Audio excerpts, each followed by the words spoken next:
Hello students, मैं नसीर अहमद स्वागत करता हूं आप सभी का आपके अपने चैनल इम्बोल्डन कोचिंग सेंटर में। जैसा कि आपको स्टूडेंट्स पता है कि उत्तर प्रदेश पुलिस कांस्टेबल की भर्ती आ चुकी है, जिसका फॉर्म अप्लाई होना 27 दिसंबर से शुरू हो रहा है और 27 दिसंबर से ये शुरू होगा, जिसमें मैं ये जरूर कहूँगा कि अगर इस 60,000 प्लस वैकेंसी में अगर आपका सिलेक्शन हो जाएगा, क्योंकि ये सिलेक्शन के लिए बहुत ही बड़ी वैकेंसी है, उत्तर प्रदेश वालों के लिए ये बहुत बड़ी वैकेंसी है 60,000। तो इस वैकेंसी के लिए मैं इम्बोल्डन कोचिंग सेंटर पर 2 क्लासेस स्टार्ट करने जा रहा हूँ। एक तो हमारी डेली जो है आपको दोपहर 2 बजे आपको जीके की मिलेगी। दोपहर 2 बजे आपको जीके की क्लास मिलेगी, जिसमें हम आपको पॉलिटी पढ़ाने वाले हैं। क्या पढ़ाने वाले हैं? पॉलिटी आपको पढ़ाने वाले हैं, मतलब भारतीय संविधान, ठीक है। और डेली रात 8 बजे आपको मिलने वाली है मैथ की क्लास।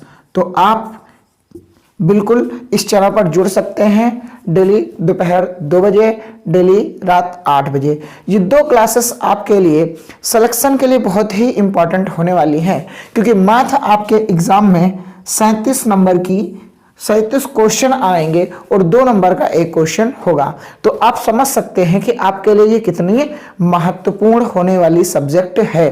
तो बिल्कुल स्टूडेंट्स, आप अगर नए हैं तो चैनल को सब्सक्राइब कर देना और अपने दोस्तों तक इस लिंक को शेयर जरूर करना। तो हम शुरू करने वाले हैं पॉलिटी मीन्स भारतीय संविधान। क्या शुरू करने वाले हैं हम? भारतीय संविधान। हम शुरू करने वाले हैं आज की क्लास में भारतीय संविधान, ठीक है। भारतीय संविधान, ठीक है। और भारतीय संविधान में जो हमारे स्रोत हैं हम वो पढ़ने जा रहे हैं। तो स्रोत से पहले हम थोड़ी सी जानकारी दे दें संविधान सभा की, जो बहुत बार पूछे जाने वाले क्वेश्चन है, बस वही लेकर के चलेंगे। देखो स्टूडेंट्स, होता क्या है, यूट्यूब पर लोग व्यूज बढ़ाने के लिए बहुत सारा कंटेंट डिलीवर करते हैं, बिल्कुल बच्चे को पूरी की पूरी किताब पढ़ा देते हैं। तो हमें यह ध्यान रखना है कि हम स्मार्ट स्टडी कैसे करेंगे। तो स्मार्ट स्टडी के लिए हमें यह भी ध्यान में रखना होगा कि हमें क्या छोड़ना है। पढ़ना तो हर चीज है, लेकिन हमें क्या छोड़ना है, इस चीज पर विशेष ध्यान देकर के हम इस क्लास को लेकर के चलने वाले हैं कि हम बेहतर कंटेंट दें, थोड़ी सी पढ़ाई में हमें ज्यादा नंबर मिले, वही हमारी स्मार्ट पढ़ाई के अंतर्गत आता है। तो आइए देखते हैं। आपकी मैं डेट याद करा दूं, 1946 की कुछ बात है। 1946 की 9 दिसंबर, कौन? 9 दिसंबर 1946 की संविधान सभा की पहली बैठक होती है। क्या होता है कि संविधान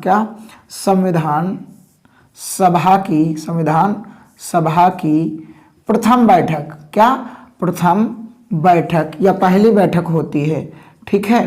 पहली बैठक, ठीक है, प्रथम बैठक होती है कब? 9 दिसंबर 1946 को संविधान सभा की प्रथम बैठक होती है। और इस बैठक में एक जो है अस्थायी अध्यक्ष चुने जाते हैं, नॉन परमानेंट, क्या? अस्थायी अध्यक्ष चुने जाते हैं, अस्थायी अध्यक्ष, ठीक है, अध्यक्ष चुने जाते हैं, जिनका नाम होता है सच्चिदानंद सिन्हा। क्या नाम होता है? सच्चिदानंद सिन्हा। सच्चिदानंद सिन्हा, क्या नाम होता है? सच्चिदानंद सिन्हा। और यह बैठक नई दिल्ली में होती, कहाँ होती है? नई दिल्ली में इसकी बैठक होती है।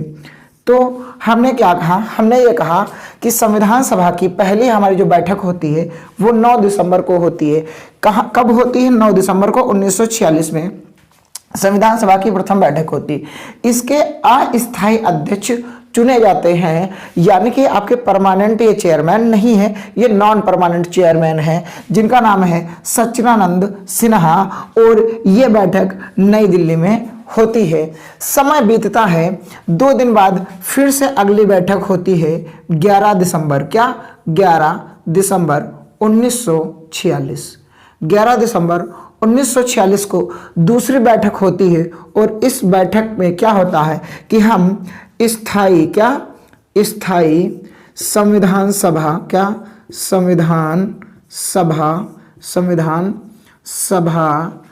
के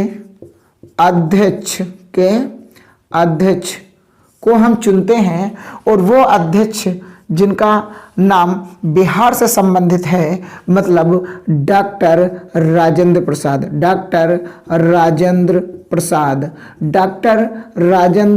प्रसाद को हम स्थायी चेयरमैन चुनते हैं, यानी कि परमानेंट चेयरमैन चुना जाता है।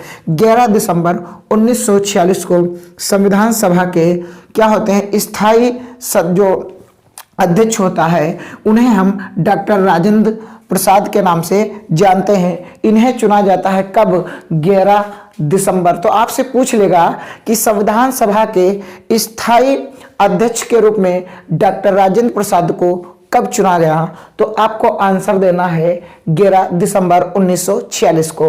अगर आपसे पूछ ले कि संविधान सभा की बैठक कब हुई थी, तो आप बता सकते हैं कि 9 दिसंबर 1946 को। आपसे क्वेश्चन ये भी पूछा जा सकता है, ऐसे डेट देगा कि 9 दिसंबर 1946 में संविधान सभा की जो बैठक हुई थी उसमें अस्थायी अध्यक्ष किसे चुना गया था, ये पूछ लेगा कि किसे अध्यक्ष चुना गया था, तो आपका आंसर हो जाएगा सचिदानंद सिन्हा।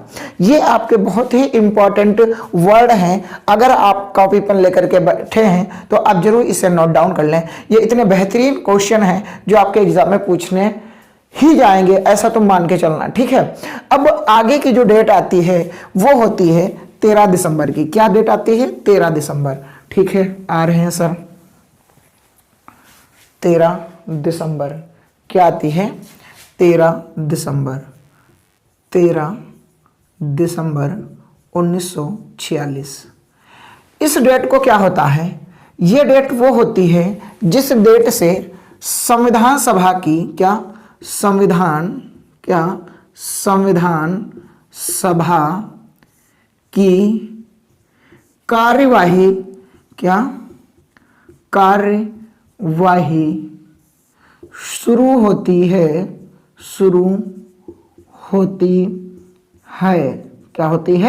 शुरू होती है।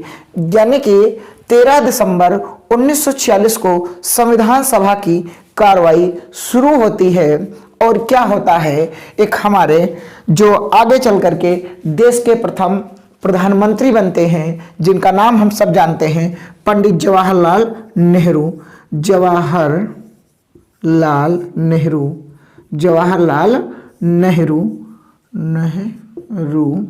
ठीक है। ये पंडित जवाहरलाल नेहरू क्या करते हैं कि संविधान सभा में एक बिल पेश करते हैं। संविधान सभा में ये क्या करते हैं, उद्देश्य प्रस्ताव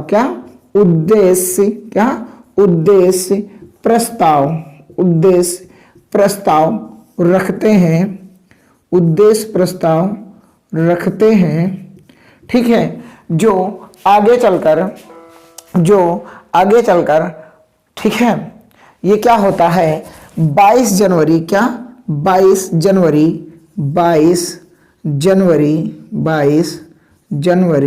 ठीक है, 1947 को पास हो जाता है।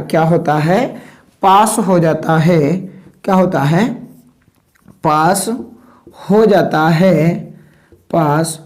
जाता है।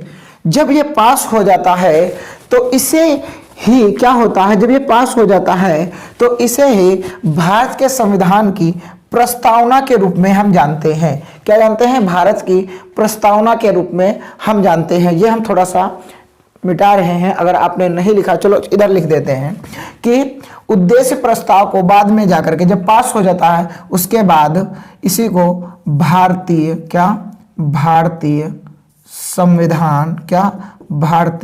संविधान की प्रस्तावना के रूप में जानते हैं। प्रस्तावना के रूप में जानते हैं।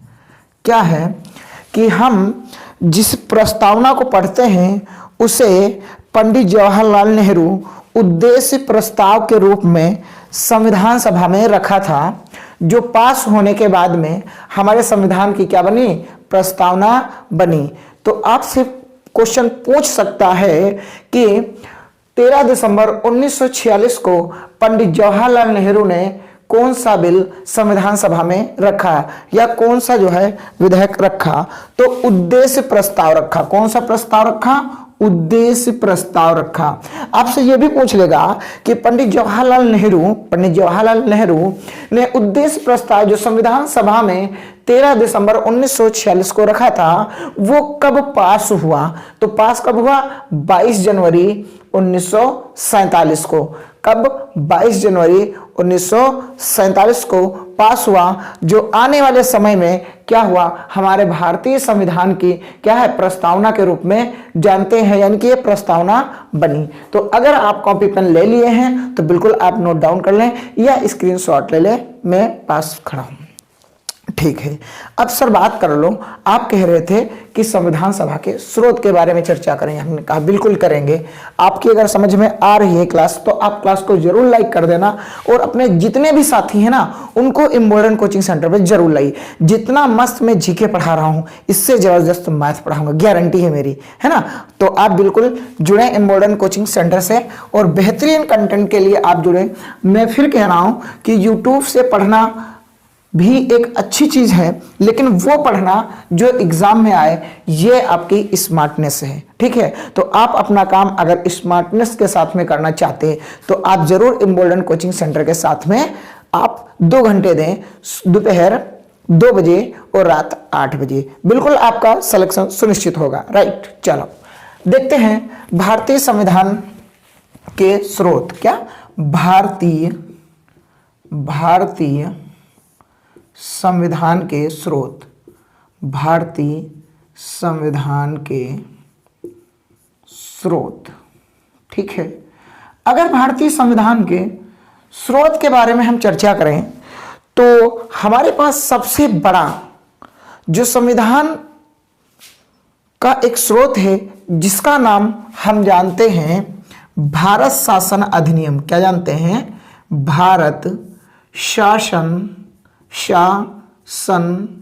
भारत शासन अधिनियम 1935। ये हमारे भारत के संविधान का सबसे बड़ा स्रोत है। हम जितना संविधान लिखे हैं उसमें सबसे बड़ा जो स्रोत है वो भारत शासन अधिनियम 1935 माना जाता है।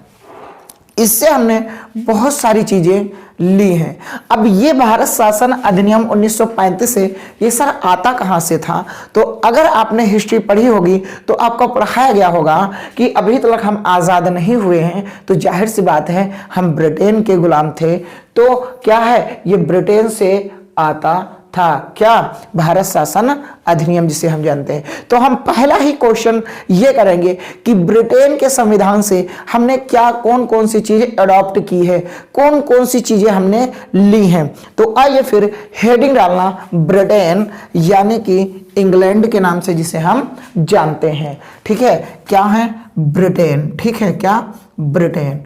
और इस ब्रिटेन से हमने क्या ली है, हमारे पास एक संसद है, जो हमारे देश की संसद है ना, संसद में 2 सदन होते हैं, उच्च सदन और निम्न सदन, यानी कि लोकसभा और राज्यसभा।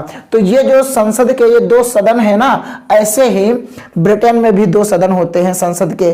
ठीक है, और हमने क्या लिया है, यहां से हमने कैबिनेट मंडल लिया। क्या लिया है, कैबिनेट मंत्रिमंडल लिया। क्या, कैबिनेट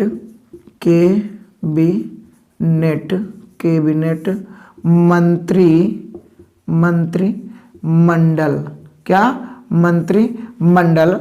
और मंत्रिपरिषद। क्या, मंत्रिपरिषद।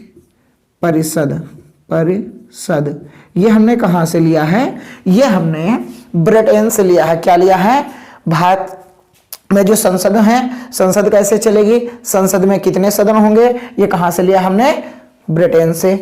कैबिनेट, मंत्रिमंडल, मंत्रि परिषद, ये हमने कहां से लिए हैं, ये हमने लिए हैं ब्रिटेन से। और इसमें ही और एक आता है दुसदनात्मक प्रणाली, सदनात्मक प्रणाली, क्या प्रणाली, ठीक है। तो सर ये क्या होता है दुसदनात्मक प्रणाली की मतलब हमारे यहाँ दो सदन होते हैं, एक लोअर और एक लोकसभा, एक राज्यसभा। तो दुसदनात्मक प्रणाली हमारे यहाँ होती है, या हम ये कह सकते हैं कि हमारे यहाँ एक राज्य की सरकार होती है और एक केंद्र की सरकार होती है। तो हमारे पास कितने शासन करने वाले हो गए, दो सरकारें हो गई, और हमें मुनाफा भी दोनों सरकारों से मिलता है। आप देख रहे होंगे कि कुछ ऐसे चीजें जो जैसे कि आजकल 5 किलोग्राम प्रति व्यक्ति को क्या मिलता है, अनाज मिल रहा है, वो किसकी देन है, वो सेंट्रल गवर्नमेंट की देन है। और जो एक आपको पहले मिलता था केवल 5 किलो प्रति व्यक्ति के हिसाब से, वो आपका राज्य सरकार का हुआ करता था। तो इस बार क्या है, हमारे यहाँ एक महीने में 2 बार गल्ला मिल रहा है। तो 2 बार मिलने का मतलब यह है कि एक बार हमारी भारत सरकार देती है, एक बार हमारी भारत सरकार देती है, ठीक है, भारत सरकार, और एक बार हमारी उत्तर प्रदेश सरकार देती है।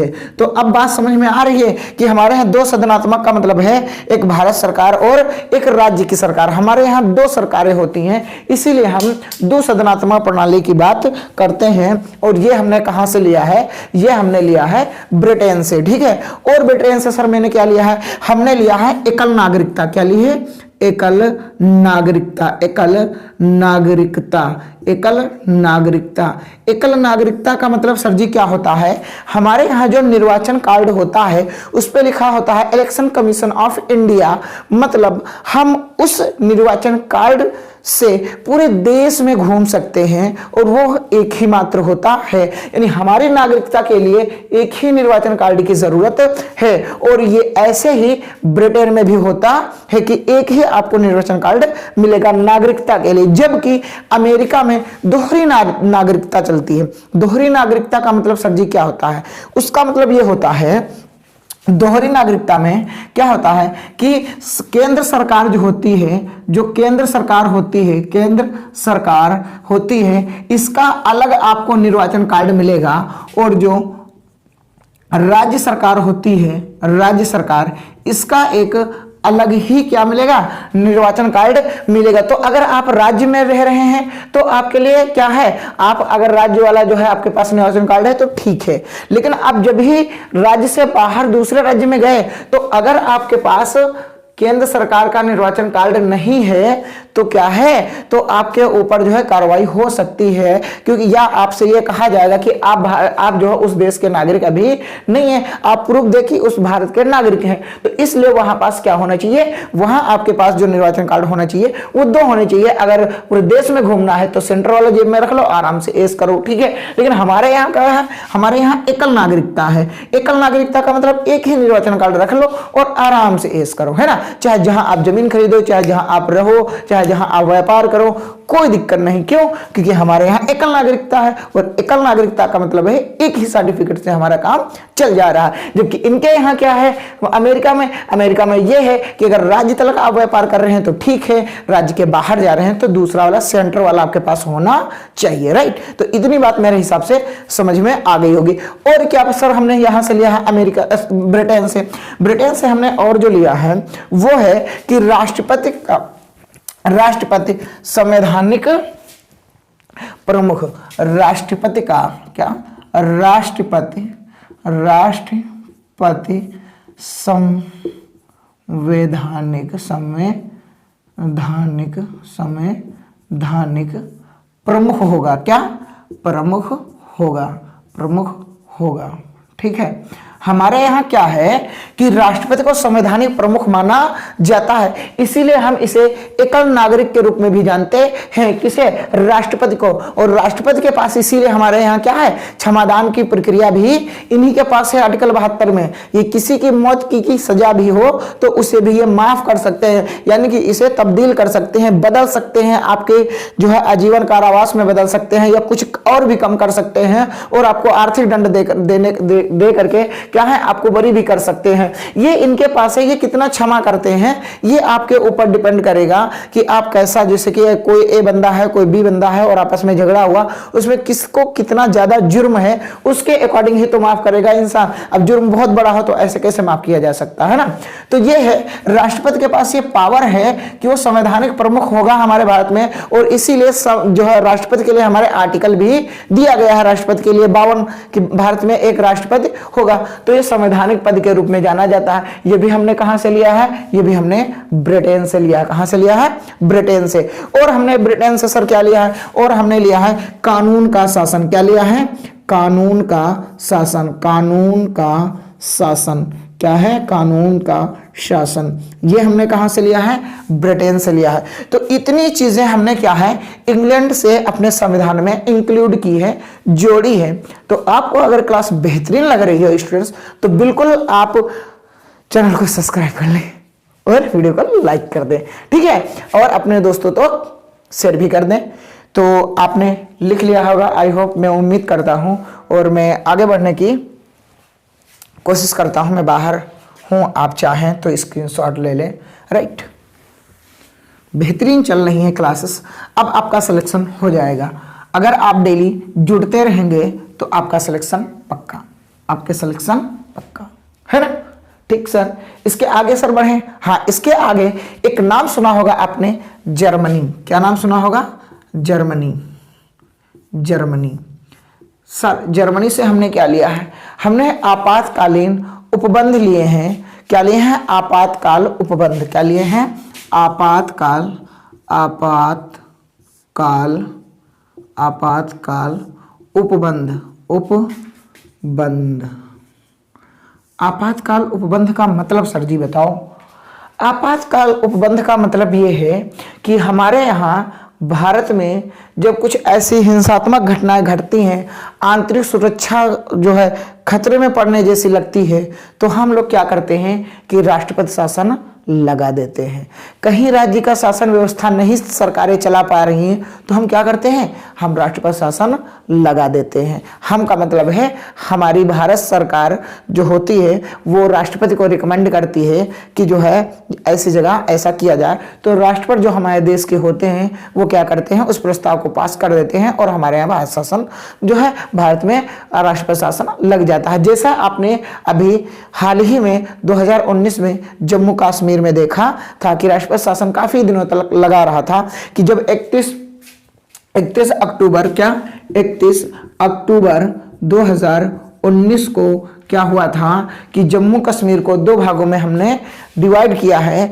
एक का नाम अब हो गया है क्या, जम्मू कश्मीर, और दूसरे का क्या हो गया, लद्दाख। तो ये दो यूनियन टेरिटरी के रूप में अब जानी जाती हैं। तो ये क्या था, हमारे यहाँ आपातकालीन उस समय लगी थी और जम्मू कश्मीर में नेट वगैरह भी बंद था, ठीक है। ये क्या था, ये है इसमें आपातकाल की जो है प्रावधान जो है वो हमने जर्मनी के संविधान से जो है क्या किया है, कॉपीराइट किए हैं या लिए हैं या मांगे हैं, ऐसा आप बोल सकते हैं, ठीक है।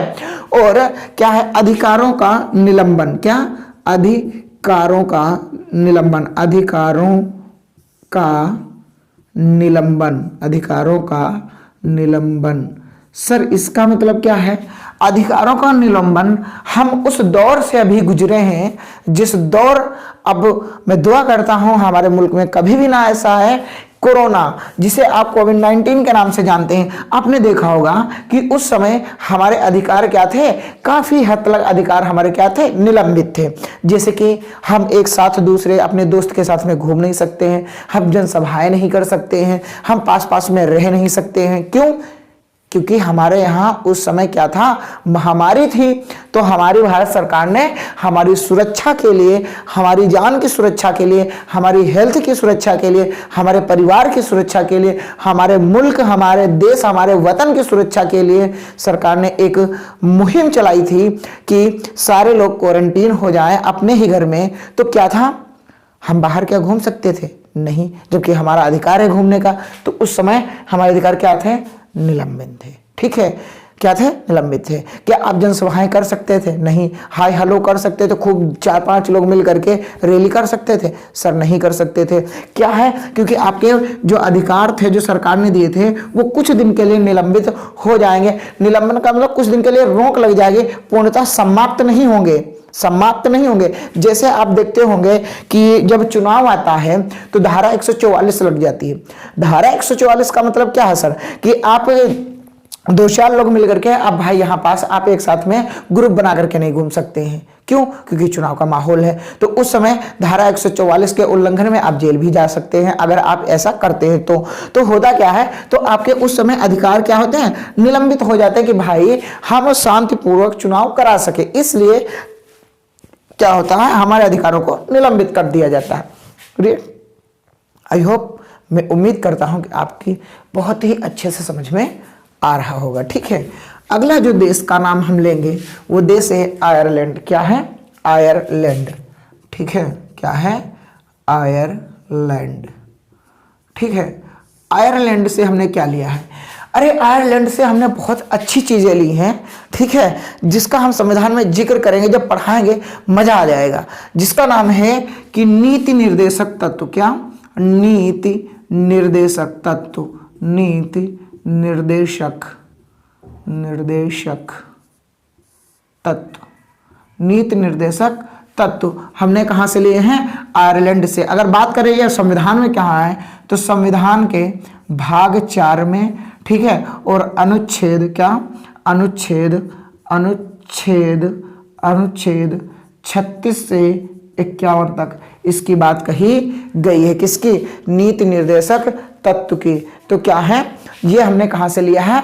आयरलैंड से। सर आयरलैंड से और भी कुछ लिया है? हाँ मैंने लिया है। क्या लिया है? राज्यसभा। जो हमारे यहाँ राज्यसभा चलती है ना संसद में, राज्यसभा के सदस्यों का नामांकन की प्रक्रिया, राज्यसभा के सदस्यों के नामांकन की प्रक्रिया ये हमने कहां से ली है? ये भी हमने कहां से ली है? आयरलैंड से। कहां से ली है? आयरलैंड से ली है। ये बहुत ही महत्वपूर्ण है आपके लिए ये क्वेश्चन कि आपसे पूछ लेगा कि आयरलैंड से निम्नलिखित में से क्या लिया गया है, तो आप बताओगे भारत में नीति निर्देशक जो तत्व है हमारे संविधान में वो कहां से लिए गए हैं? आयरलैंड से। या आपसे क्वेश्चन ये भी पूछ सकता है कि भारतीय संविधान में नीति निर्देशक तत्व का किस जगह पर वर्णन है, तो संविधान 4 में है, अनुच्छेद 36 से 51 के बीच में क्या है? नीति निर्देशक तत्व की चर्चा की गई है। तो आप अगर कॉपी पेन ले लिए हैं तो बिल्कुल आप लिख लें, अगर नहीं लिखना चाहते हैं तो स्क्रीनशॉट ले लें। और अगले देश का हम नाम लिखने जा रहे हैं। ठीक है, अगला देश है हमारा ऑस्ट्रेलिया। क्या है? ऑस्ट्रेलिया।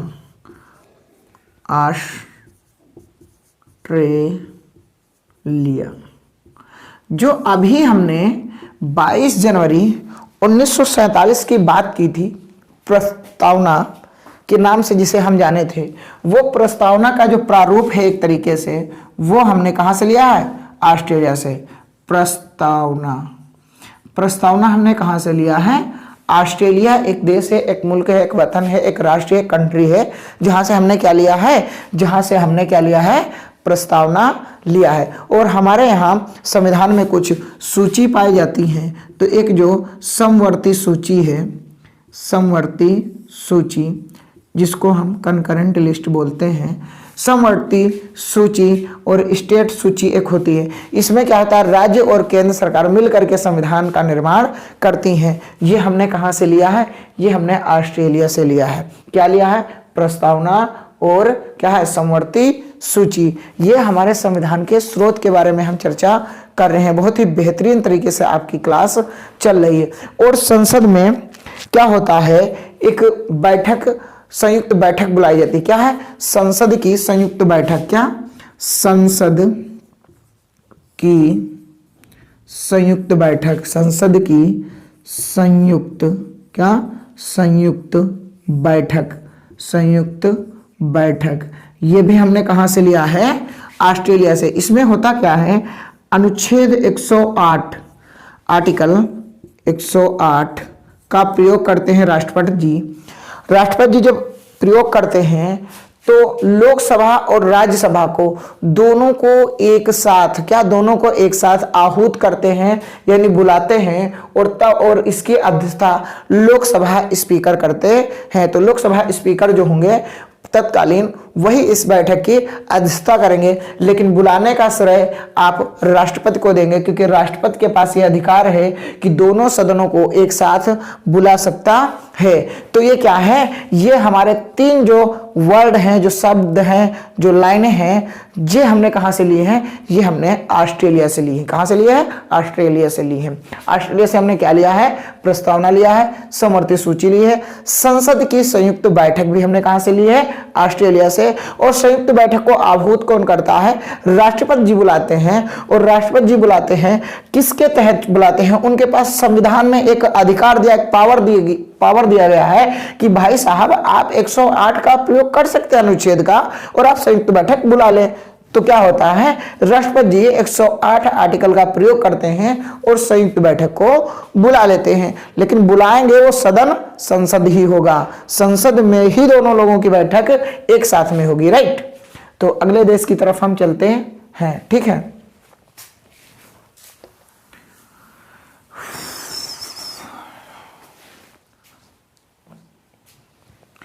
अब हम बातें हैं मौलिक कर्तव्य, यानी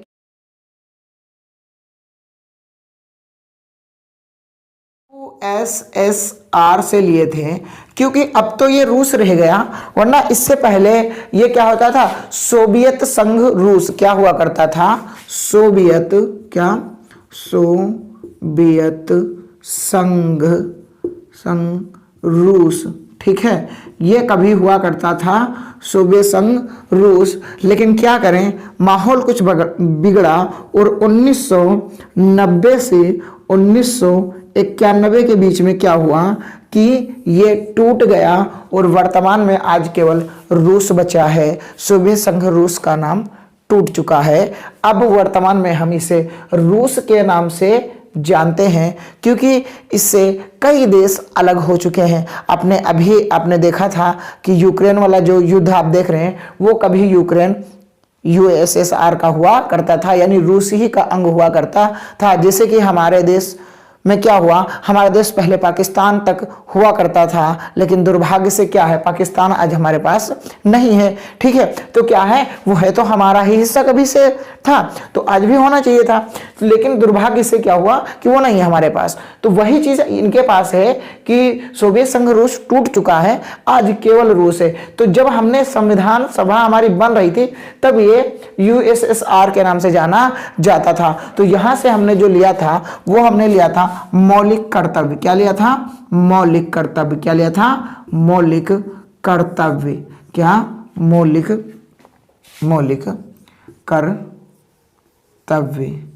कर्तव्य, मौलिक कर्तव्य। और क्या लिया था, योजना आयोग। क्या, योजना आयोग, यानी इसे हम ये कह दें कि पंचवर्षीय योजना। क्या, पंचवर्षीय योजना, ठीक है, योजना आयोग, यानी कि पंचवर्षीय योजना हमने कहाँ लिया से, मौलिक कर्तव्य। और योजना आयोग हमने कहाँ से लिया है, USSR से, यानी कि हमने कहाँ से लिए हैं, हमने ये लिए हैं कहाँ से, रूस से, ठीक है। तो अगर आपने ये देश का नाम अगर आपने लिखा है, तो आप जरूर इस देश का नाम लिख लें, ठीक है। और आगे बढ़ते हुए हम चलेंगे, और आज हम इसको ख़त्म ही कर देंगे, और कल चलाएंगे हम क्या, अगला चैप्टर, ठीक है। कल चैप्टर चलाएंगे संविधान का भाग 1, है ना। तो आइए फिर देखते हैं आगे क्या है कि कनाडा की हम बात कर लेते हैं। कनाडा एक देश का नाम है, ठीक है। कनाडा से हमने क्या लिया है, हमने कनाडा से लिया है राज्यपाल की नियुक्ति। क्या, राज्यपाल की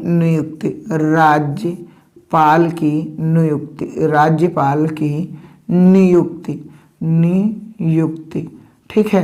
राज्यपाल की नियुक्ति कहाँ से ली हमने, कनाडा से। और हमने एक अब अवशिष्ट क्या है, अवशिष्ट शक्ति, अवशिष्ट शक्ति कहाँ से ली है, हमने ये भी कनाडा से ही लिया हुआ है। अवशिष्ट मतलब विशेष शक्ति, जैसे कि राष्ट्रपति के पास विशेष शक्ति होती है, राष्ट्रपति शासन लगाना या क्षमादान की प्रक्रिया है ना, इस तरीके से जो है वो हमने कहाँ से ले रखा है, कनाडा से ले रखा है। अब हम आते हैं अपने संविधान में, जो डेली डेली हम देखते हैं परिवर्तन हो रहे हैं, यानी कि संविधान में जो परिवर्तन होता है, यानी कि संविधान संशोधन की प्रक्रिया है ना, कहाँ से हमने ली है, हमने दक्षिण अफ्रीका से ली। कहाँ से, दक्षिण अफ्रीका। दक्षिण अफ्रीका एक मुल्क है, एक देश है, एक कंट्री है, एक वतन है जिसका नाम है दक्षिण अफ्रीका। यहाँ से हमने संविधान संशोधन की प्रक्रिया ली है। क्या ली है, संविधान संशोधन की प्रक्रिया, संविधान संशोधन की प्रक्रिया, संशोधन की प्रक्रिया संविधान संशोधन की प्रक्रिया के बारे में अगर हम बात करें तो हमारे संविधान के अनुच्छेद 368 में इसका जिक्र है, इसका वर्णन है, ये लिखित है या ये उसमें चर्चा की गई है अनुच्छेद 368 में कि भारत में संविधान संशोधन की प्रक्रिया क्या है। ठीक है, ये हमने दक्षिण अफ्रीका से ले रखा है। उम्मीद करता हूं कि आपको बेहतरीन समझ में आ रहा होगा। और एक देश और बचा है जो हमारे लिए बहुत ही इम्पॉर्टेंट है, जिसको हम आज अमेरिका के नाम से जानते हैं। क्या है, अमेरिका। ठीक है, इस अमेरिका से हमने सर क्या क्या लिया है, इस अमेरिका से हमने पहली बात तो यह लिया है कि राष्ट्रपति सेना का सेनापति होगा। क्या, राष्ट्रपति, क्या, राष्ट्रपति सेना का प्रमुख होगा, ऐसे लिख लो, सेना का प्रमुख होगा।